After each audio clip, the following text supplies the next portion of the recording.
Namaskar everyone. I am Shikha Aryal, MPhil first semester from NOU. Today I am going to present some slides on ethics in e-research. E-research is a research study that is carried out using online platform, digital tools with information technology. It is an internet-based research where online collaboration, video conferencing, web publication, etc. are utilized. In the past, e-research was used only in business. Gradually, social media started having online collaboration, video conferencing, and collecting and analyzing data digitally. During 2010 to 2020, newly created search engines started collecting the data and analyzing them digitally and more accurately.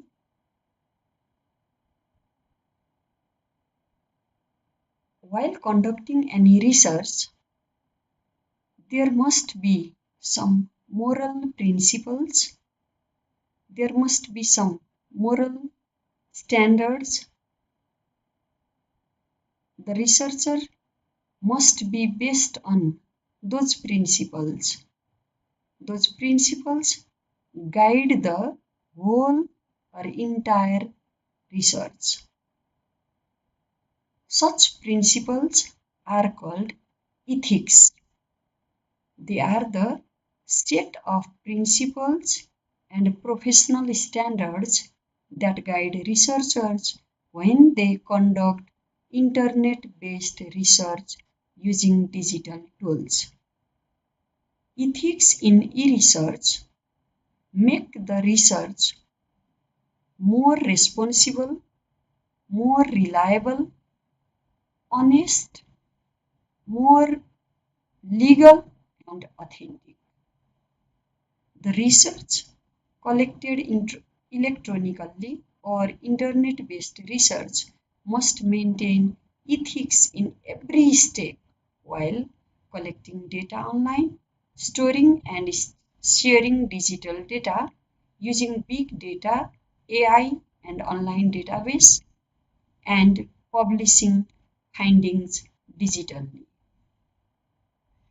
There are some of the ethics that e-research must adopt or the researcher must adopt while conducting e-research. Number one is voluntary participation, no pressure and manipulation. Many people are engaged in research. All the people who are engaged in research are called participants. Those participants must be participated voluntarily. They must be agreed to take part in the research activity after they know all the conditions, how the research is going to be conducted, what role they have to perform there. They must be familiar with it.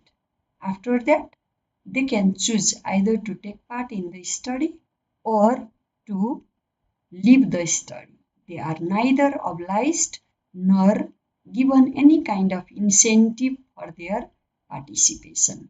It is called voluntary participation. Next one is informed consent or awareness of research conditions. The participants and the researchers make pre-contract between them. Participants are fully informed about the research. They must agree to take part in the research activity and provide information or data.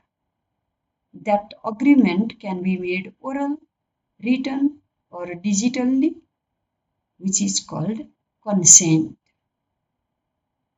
Before making consent, the participants must be fully aware about the risk and benefits of the research. The research may not have personal benefit or risk, but the research can have community benefit. The researcher must make the participant clear about that. Not only that, what is the purpose of the research? What are the procedures of the research will adopt, and what are the rights of the participants? About that also, the researcher must make the participants clear.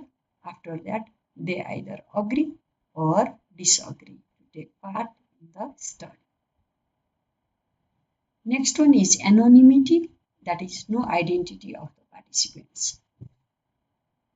The participants take part in the study, they collect data, they provide information, they provide data, but in the research, the participant's identity must not be revealed. If the identity of the participants is revealed, the participants cannot provide the data honestly. They cannot provide true data. They cannot provide reliable data. For this, their personally identifiable information must not be revealed, that must be hidden. And the information that is identified or identifiable must be limited only to the researcher.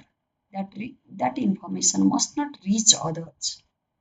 And data, data must be collected only the required one.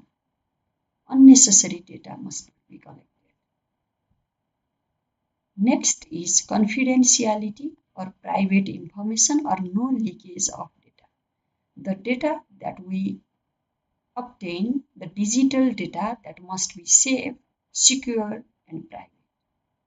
That data must be accessible to only authorized researcher. For this, for the safety, encryption, securing cloud storage, or limited access are important. For respecting dignity and autonomy of the participants, strong password can be adopted. Similarly, to safeguard the data from hacking or from unauthorized access, the researcher must maintain some measures. The researcher must make the trust and bond between or with the participants. Next ethics in e-research is openness and transparency, ensuring accessibility or reach. The raw or processed data are available freely. The findings that are made from the research must be shared among the audience, among the participants, among all. That research procedures and the findings must be made available freely. That must be integrity. There must be integrity, reproducibility, and public trust. How the research was conducted, what data were used, what codes were used, what findings were made and how they can be reused must be elaborated and must be made public.